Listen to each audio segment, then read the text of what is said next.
So the Peller Icewine on the Soar Up by the Glass and by the Bottle list. So this is an Icewine by category. Let's look at the label first. So at the top, Peller Estate, that's the family that make this wine. And at the very bottom you can see Andrew Peller Signature Series.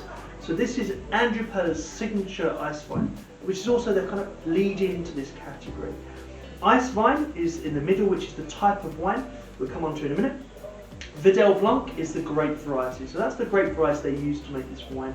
And then just underneath the variety you have the Erit. So it's from the Niagara Peninsula. Now that is a region, a wine growing region in Canada. It's on the US border right by the Niagara Falls, which is just south of Toronto, which is the state of Ontario. So let's talk about the category, Icewine.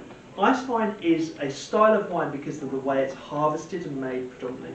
So they harvest the grapes during the middle of the night when the temperatures are very, very cold, and they do a very light press with the grapes to remove the juice, the extract, and leave as much of the water, which is removed with the skins and the pip.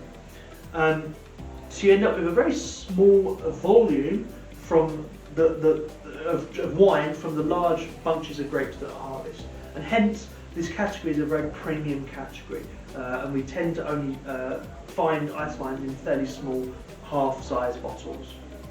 So what that does in the terms of the way that the wine is made is it gives a high amount of sugar for the fermentation, and hence the final product is a sweet wine.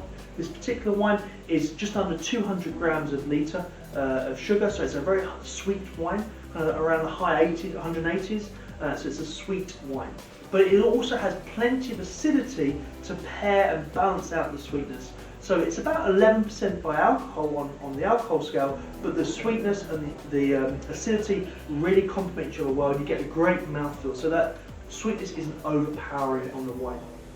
It is a great wine to enjoy with certain desserts, preferably kind of fruit-based dessert, not a chocolate-based dessert. But it's also a lovely wine to just enjoy on its own as the dessert. And this wine should be served in a small Soar Up wine glass.